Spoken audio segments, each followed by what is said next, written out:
Good evening. Hallo. Guten Abend. Guten Abend. Bonsoir. Willkommen, bonsoir im Institut Français Stuttgart.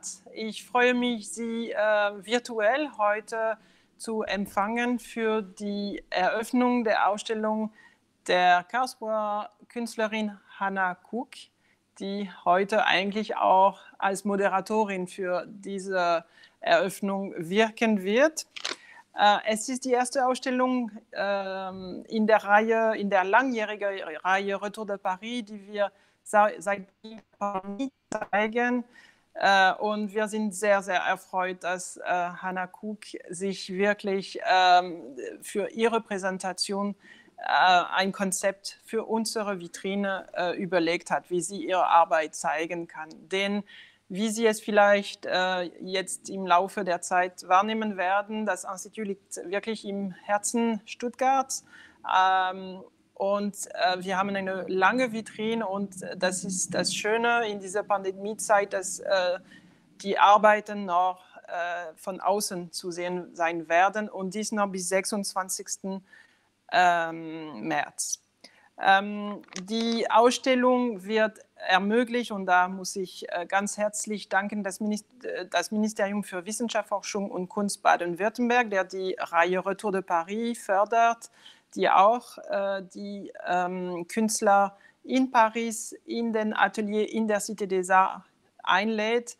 Und diese Stipendiaten dürfen dann, wenn sie zurück in Deutschland sind, in Stuttgart, in Karlsruhe, in Freiburg ihre Arbeiten zeigen.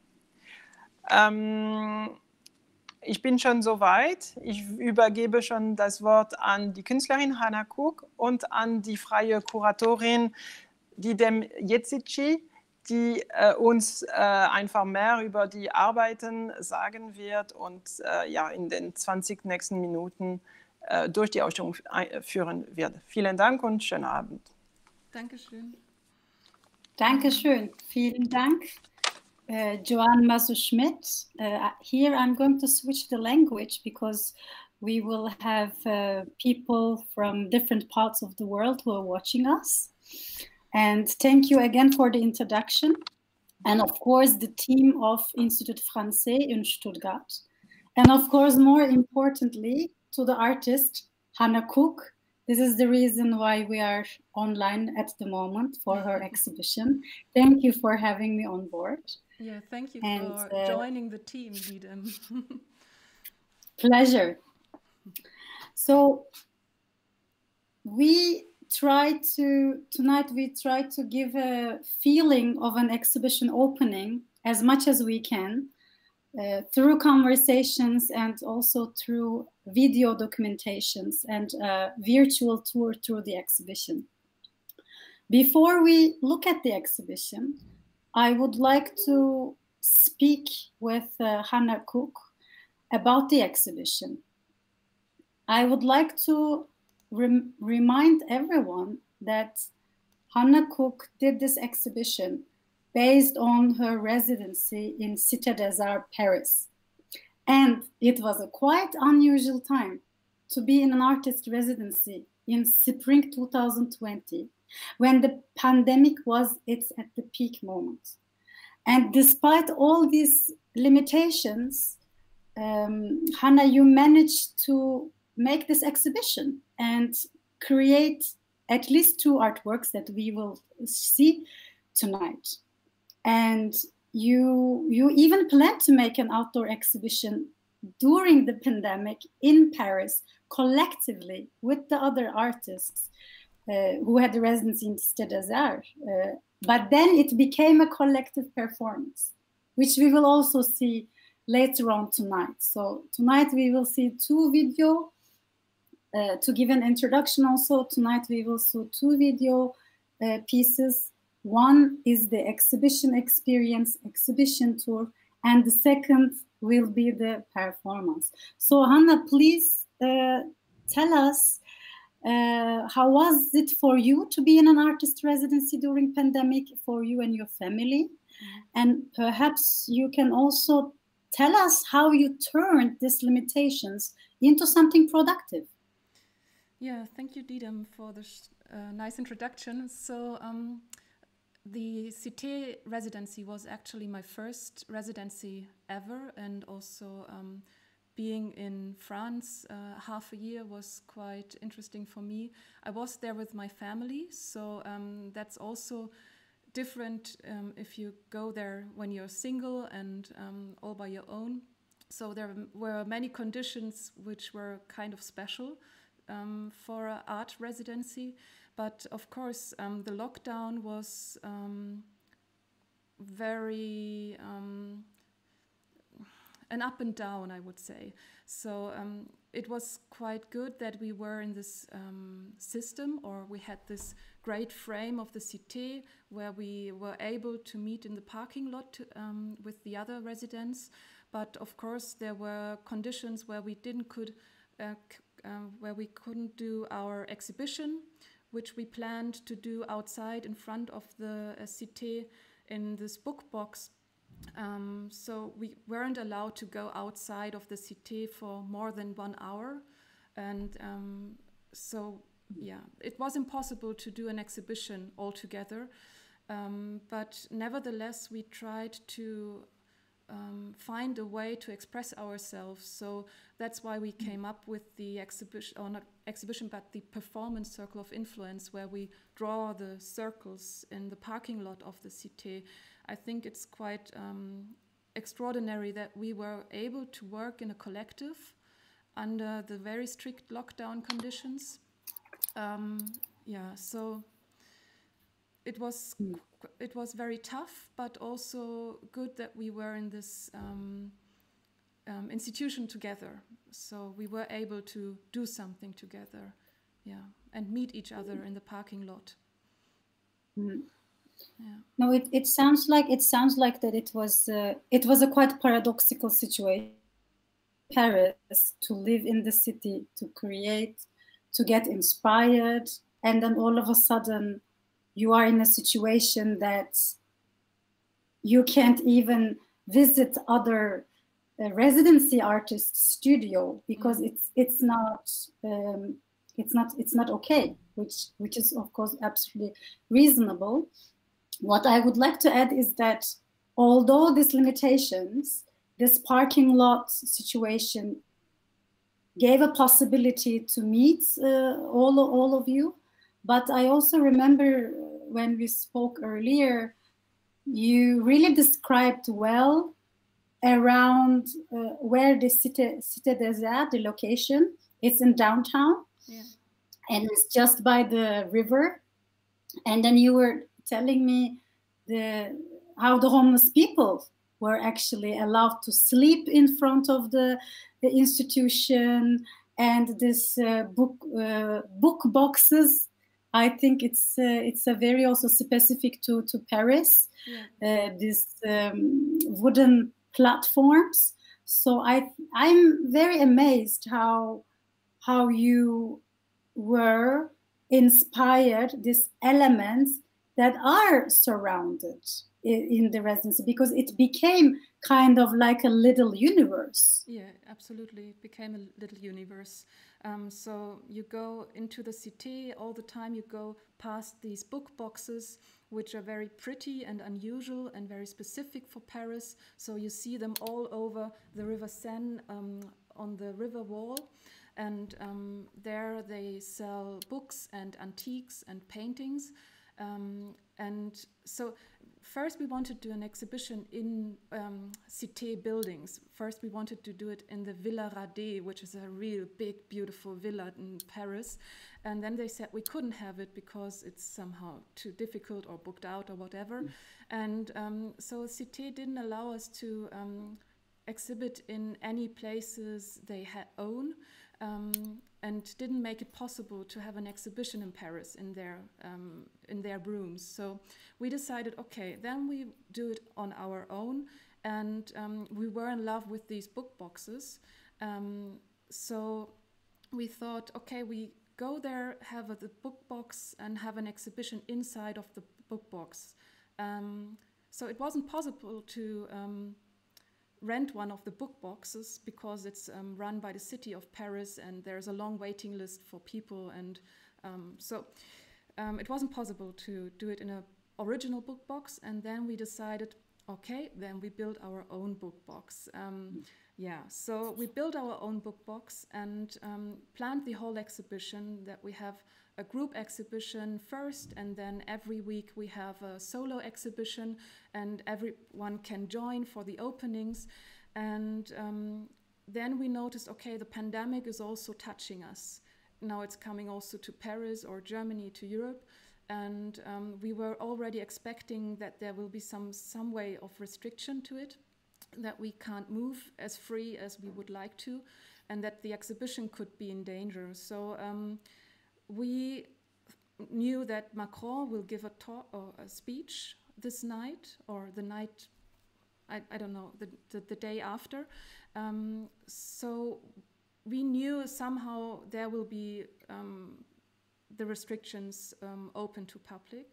And we thought, okay, we just need to take this book box once, put it on the wall of the River Seine, to just see it sitting there once, at least once. And so we have also a video documentation of this funeral, yeah, I don't know how to say it, because the box looks like a big coffin, and the collective is carrying this book box to the River Seine. It's like 2 minutes, it's right in front of Cité. Yeah, and so we did this walk with the book box, put it on the wall, opened it, took a group photograph to remember the moment, and then we closed it again and brought it back to Cité. Yes, so it really, someone of the collectors said it felt like burying the public space, actually. It was a really emotional moment for all of us. And the day after, or in the evening, Macron said that there will be the strict lockdown, like you can only go outside for 1 hour each day. You always need to carry your certificate where you fill in what's the reason for going out. And of course, police was always very present in Paris at this time, because also die Gelbwesten, the yellow vests, had the big demonstrations, and police was going up and down. But also during lockdown, you couldn't hear as much police sirens anymore, but you could notice that there is a lot of police that are checking you, and they go up with boats, the River Seine, so you weren't allowed to move at the river anymore, which was, of course, one of the loveliest parts to have a walk in downtown Paris. There is not much green parks or anything, so everything was closed, and you weren't allowed to go out anymore, and that was quite special. And I was 2 months in lockdown situation in Paris, but we had this great opportunity to somehow just open our atelier doors and be outside. And spring was coming, so we sat there with all the other residents, first in a big circle with the right distance, and then further and further the distance, was less and less, of course. But it wasn't inside of this really strange pandemic. It was a very nice place to be at Cité, I must say. Yeah.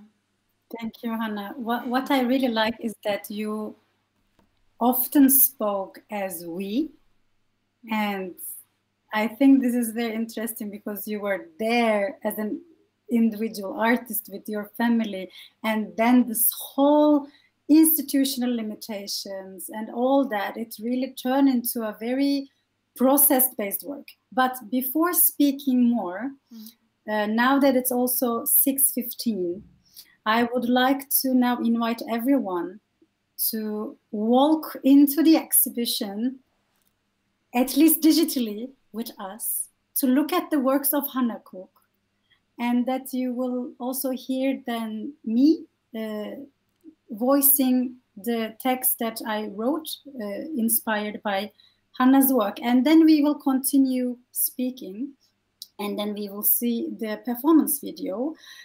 We would also like you to please comment and ask any questions in any language. I know wir haben Zuschauer aus Deutschland, aus der Türkei, Englisch, lütfen sorunuz olursa Türkçe de yazabilirsiniz, aber gerne auch Deutsch. So I think wir sind hier ein bisschen dreisprachig.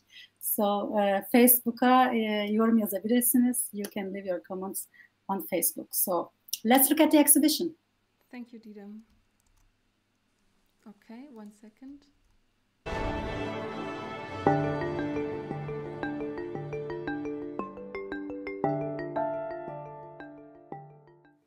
When you step into a new room for the first time, to visit, to make art in it, or to live in it, for instance, as an artist residency, how do you experience and recognize the memory of the space?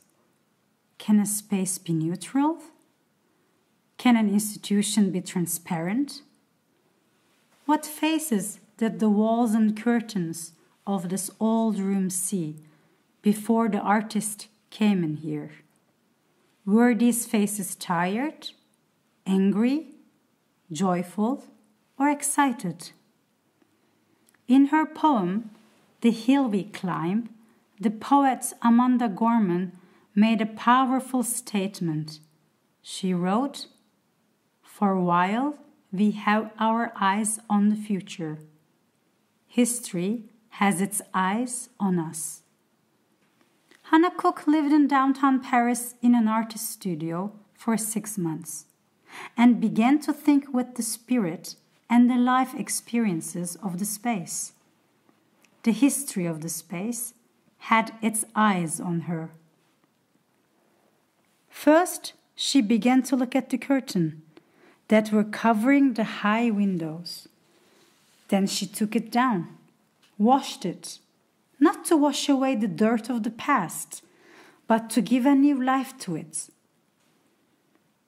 She then repaired the broken parts, not making it new, but being inspired by the ancient Japanese tradition of kintsugi, similar to repairing broken pottery by filling in gold. Slowly she took the curtain in her hands, touched, repaired, and sewed it. It was spring 2020, the first lockdown, the times when people feared to come closer, to look into each other's eyes, to walk on the same sidewalk, to talk to one another, and especially to touch. But the artist studio in Paris had something to offer. Right outside of the space, there was a backyard, a piece of fresh air. The artist Hannah Cooke began to sew on the curtain, carefully witness everyday life moments. As a foreigner in this town, from little mouses to the remaining candles from the birthday of her daughter, the alarming blue lights of the police cars that had dominant presence in the streets of Paris.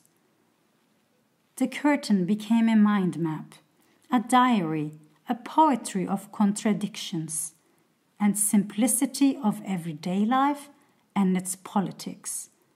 As a result, it became the Uncurtain.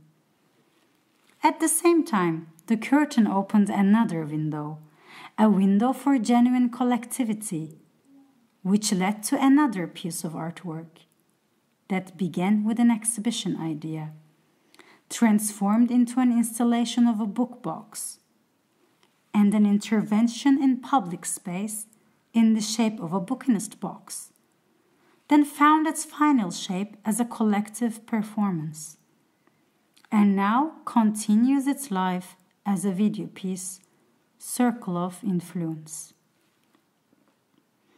While the artist was spending time in the backyard, that was almost like an extension of her studio, only a few steps away from her working and living space, other artists from the residency, colleagues, companions, and comrades joined her and her family in this freedom of coming together in an open air under the lockdown conditions. This way, a group of artists gathered, speaking the same language in the same space. The performance, Circle of Influence, was born out of a necessity to deal with the institutional and social limitations, to think together, to come together despite the restrictions of COVID-19. The comfort of staying in your own circle, but being aware of the presence of the others and sharing the same space. A playful way of coming together. Jean Bach, Claudia Barcheri, Hannah Cooke, Imo Aiza, Pablo Geraton, Hun Jin Kim, Philipp Lange, Dominik Rinhofer, Jakub Jimjik, Katinka Theis, and Lukas Zerbst. Circle of Influence is an outcome of openness, discursiveness, and processes, an intention of a group exhibition. It's a conversation piece. It's claiming your own space while experiencing togetherness. They told you cannot visit each other's studios. They told you cannot come together. They told you cannot open an exhibition. But here we are now. Rebecca Solnit's essay, Grounds for Hope, begins with these following words. Your opponents would love you to believe that it's hopeless, that you have no power, that there is no reason to act, that you can't win. Hope is a gift you don't have to surrender, a power that you don't throw away. And though hope can be an act of defiance, defiance isn't enough reason to hope. But there are good reasons. Hannah, thank you, and all the other artists from the Performance Collective, showing us that there are still good reasons.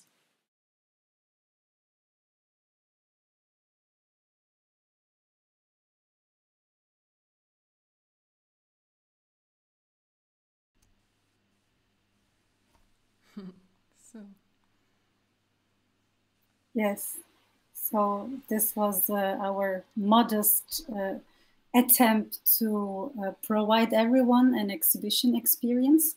Of course, I want to also remind that the exhibition is actually on view on the, as you see, window displays in Stuttgart. So if you live in Stuttgart or if you're around, you can just walk in front of the street and see these two pieces.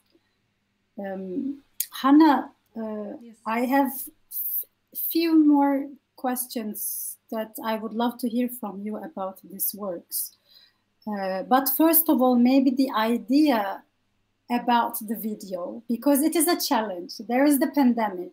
The exhibition spaces in Germany are closed. But as artists, you keep doing art. And as audience, everyone, we want to see art. And it was your idea actually to make this video. And you invited me to write a text about the work.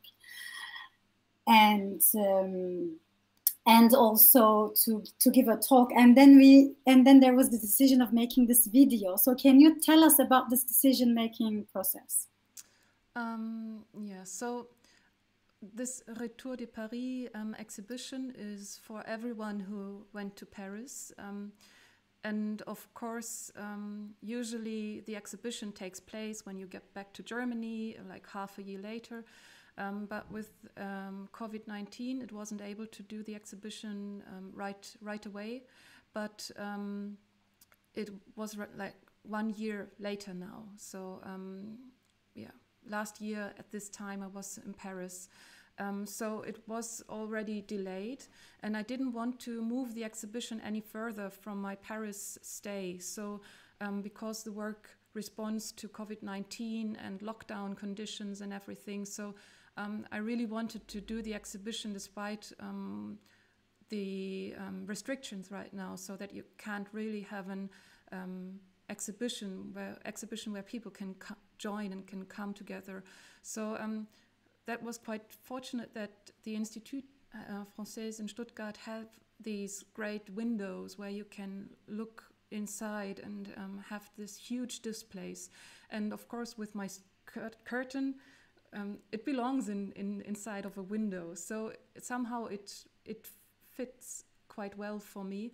And you can not go inside, but I prepared everything so that you can see from outside in the exhibition, like it's inside of the windows. And with the voiceover you wrote, which I really love, Didem, somehow I thought it's good to have this video, this virtual Rundgang exhibition tour, to have something also for the future, to look back, to document well, if people can't come to Stuttgart and see it. I just saw that there is one question of Elena. Yeah, I will put it on the display. Yes. Hannah, what is the most important experience or knowledge you have gained as an artist during the lockdown?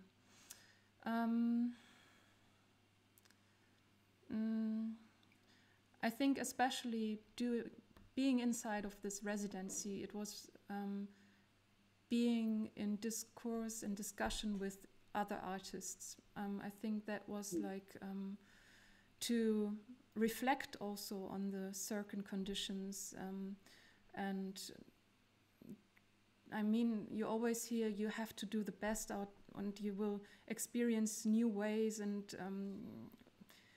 you know, everyone tries to put the positive side on COVID-19, but it's a really stupid and disgusting situation. And but as a group, I think we managed to somehow deal with the situation better. And I think that is something I learned not only during my Paris time, how important work in groups and collectives is, also maybe just for me, I don't know, it's not for everyone, because every collective has its ups and downs and it's not always easy, but in the end, I'm really happy that we've all met in Paris and that we did this work together, and yeah, it was really important for me. Actually, I would like to add something here, Yes. which will lead to the next step. And thank you for your question, Elena Frickman, who is also a curator. Greetings to you, Elena, and thank you for your interest. But this actually, your question brings me to the next step, because this collectivity, I think, is extremely special. Why? Because I think the corona situation is encouraging everyone to be more and more selfish, self-centric, and individual. So I find this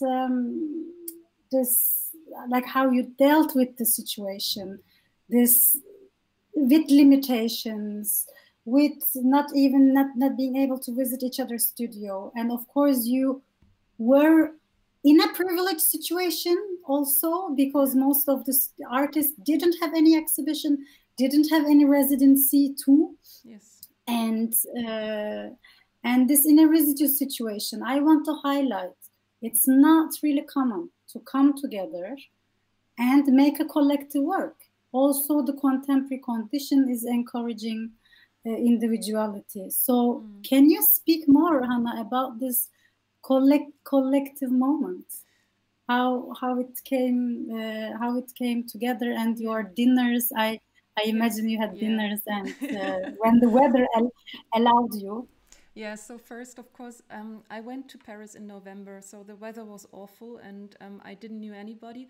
But after New Year's Eve, it changed, and somehow I met more and more people, and we invited us for dinners and talked about our art, which was very inspiring, and also to know that you speak like the same language, not German, but the same artistic language, and that you think about certain things in the same way.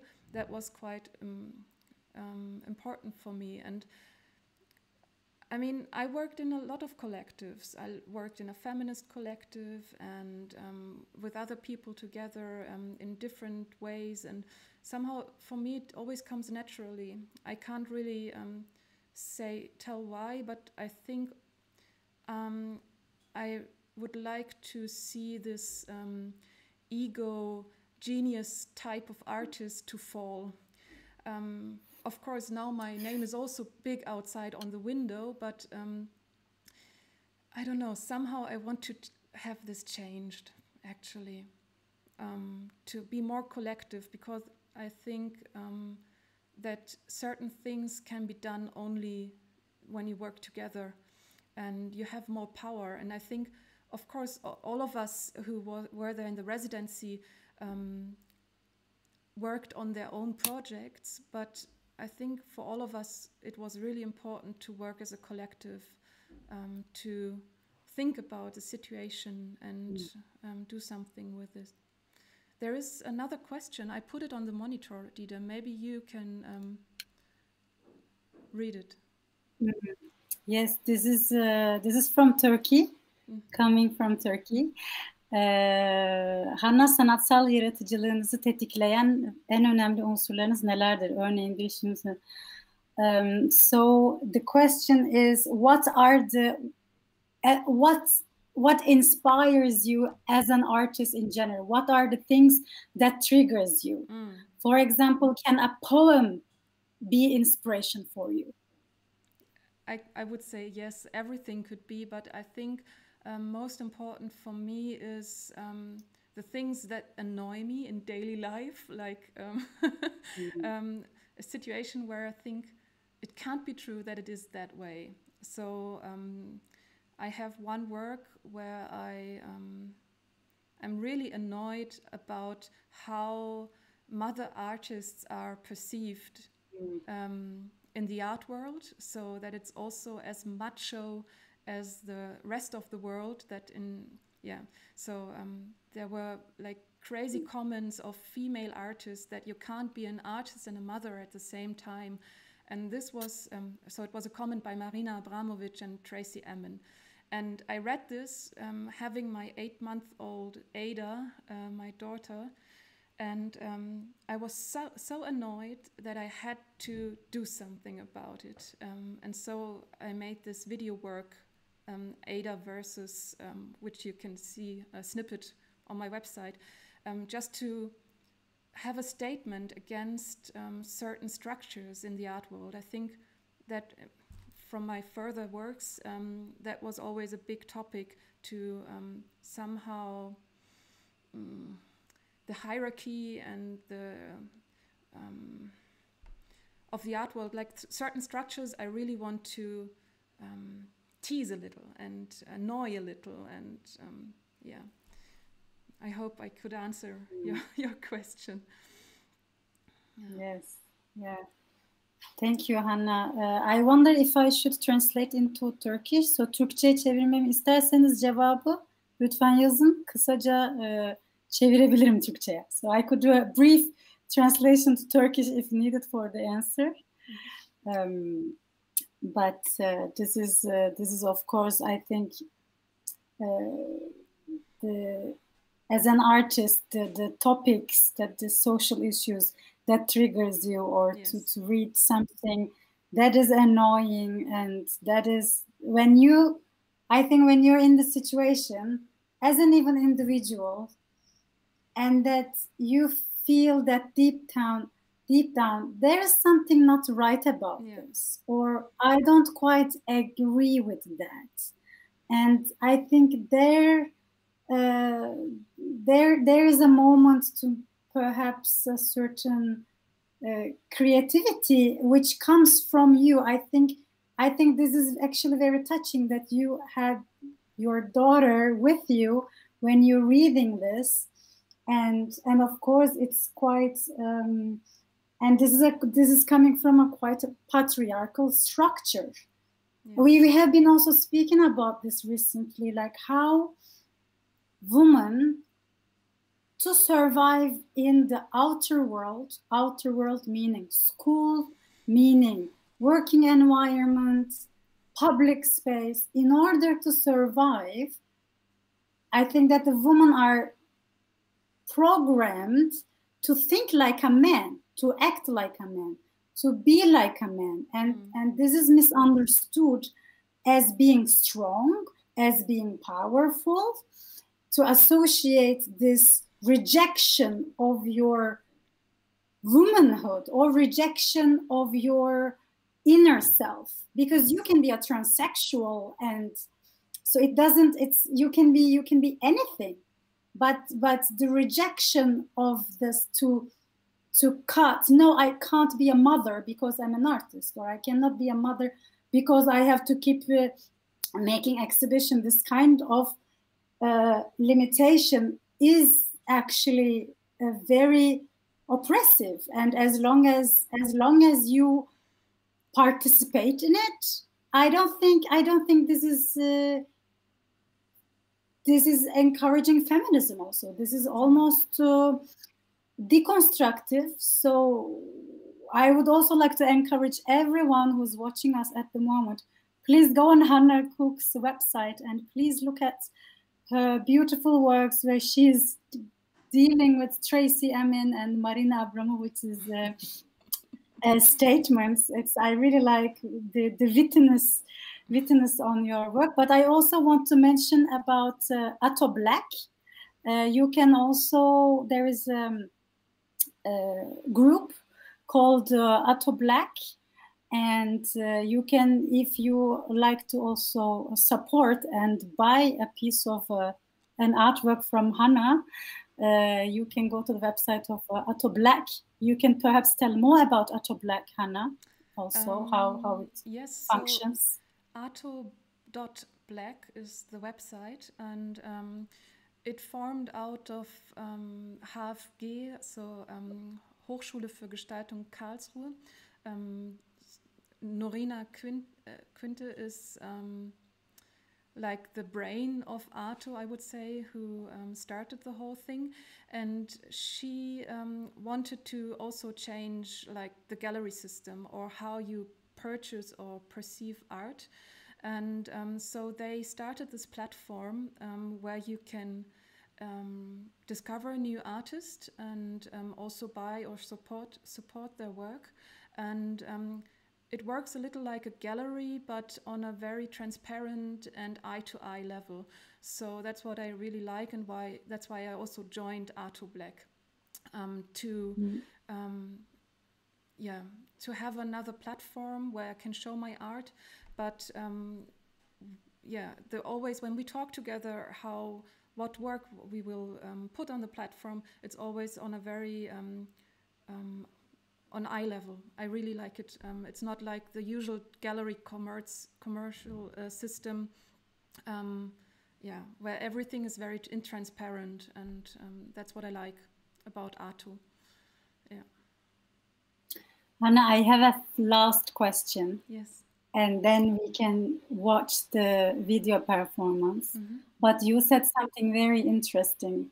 I think you said that it was your first residency. And you, as a German artist, you have been living in Germany and producing here, and I understand that it was first time for you to live in another country, to live in another culture. I mean, France is not so far away, of course, especially from Karlsruhe. I lived in Amsterdam for half a year during Erasmus, but it's even closer to Germany, I think. Yeah. But I want to ask you, how was it for you to experience this moment for the first time? I mean, I guess Erasmus in Netherlands could be a different experience, but as an artist especially,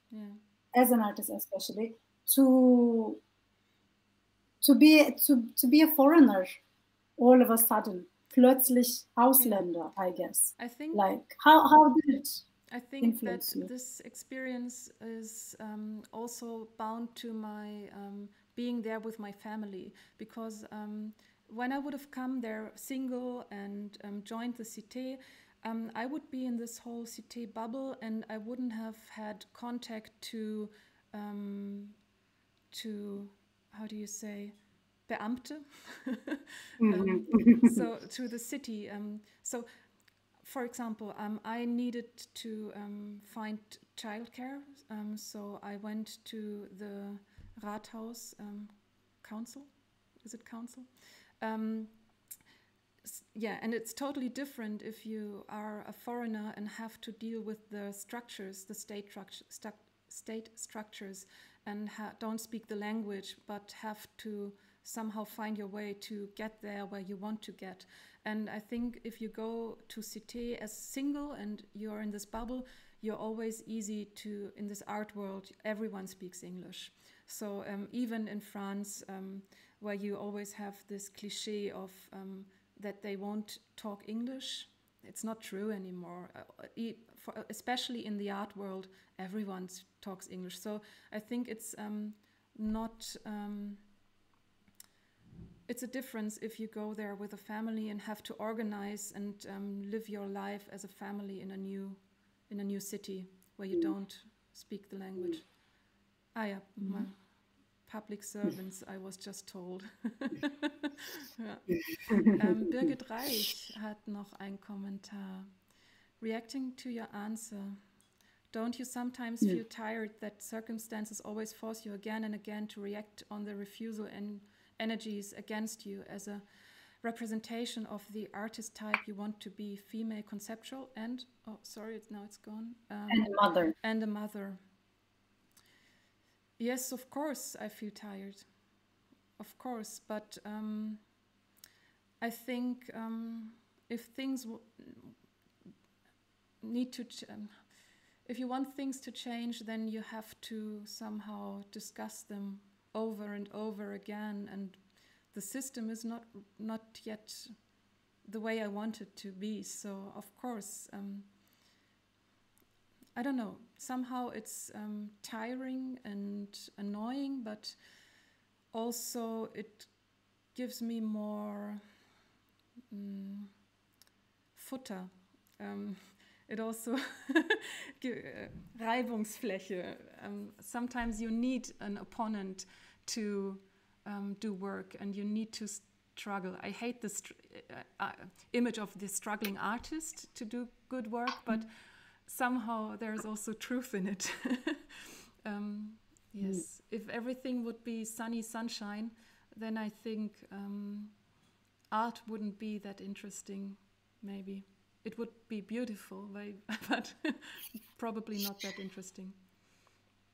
I think, Hannah, what I like the most about your work, also referring to Birgit Reich's question too, this kind of, I understand this kind of like social issues also put the artist in a Schubladen, or like in English, to put you in a boxes, okay, like kind of as a female, as a mother, as a conceptual artist, to kind of being angry, like to certain things. But what I like about your work is that your work is able to transform this anger into something witty. I mean, I think when I look at your work, I see the conceptual thinking background, and there is something always like kind of funny or comical. I have seen, I mean, when I go to your website and look at the previous work that you do, this I remember this work that you're like lying on a bed and you have the portraits of this kind of power art people. There's always this kind of, I mean, even with like Tracy Emin and Marina Abramovic. Yes, work, of like, course. Yeah. I don't want to take something them like too really serious. I want to show the structures, but I want to also somehow laugh at them a little, or to make a little fun of it, because everything is so frustrating. I need a little bit of humor inside of my work to, otherwise it would be like awful to do this work. I don't know. I really need a little fun, and I don't take things too serious. Yeah. Yeah. Yeah, but this is your artistic approach, and this is, I think, something special. There are artists who just work artwork out of boredom, not being triggered by social things, about personal. Also, artists who deal with political issues, and they are really making a serious work. And I think this is also with art. It's a language, and that's, as long as it's self-governing, I think as long as a Hannah Cooke, that you are the decision maker of what I'm going to do, or how I'm going to do, the aesthetics. I mean, for example, we are now looking at the curtain work right in the middle. From I the mean, back. it's you can see all the threads. Yes. Yeah, from the back. and that's right. And this kind of this, you know, I always thought it's like a sketch, like when also in the text I said it works like a mind map, that just everyday life things that are surrounded you. Just, it's simple, but it's still like a very, it's a diary. Yeah, beautiful. For me, it's like a memory, a diary. And sitting there during lockdown in the in the parking lot and sewing, and somehow people come by, join me, drink a cup of tea, I can stitch. It's a really very communicative way of working, which I didn't experience because I didn't stitch before that curtain. I don't know. So it was kind of interesting how this whole process was not so isolated. Like when I work on a video or a photograph or preparing something in my studio, it can be very lonely. And with this curtain, somehow also being inside of this residency, it was a very social and communal experience for me. Yeah. Didem, shall we move over to the video? What do you think? Yes. Yes, I was going to ask you how long, because there are different versions of the video. I think it's about 6 or 7 minutes, and the live stream will end after the video.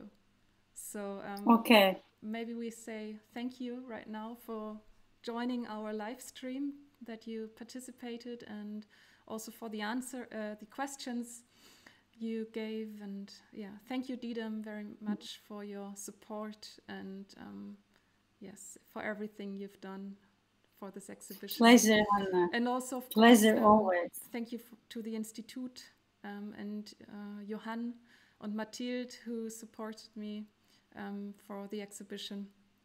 Yes.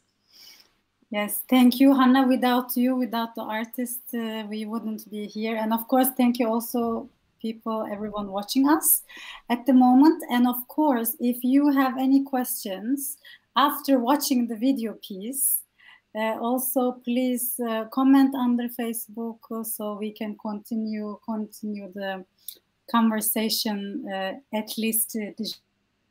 And so now we continue with the performance piece. Okay. Good night, everyone. Good night.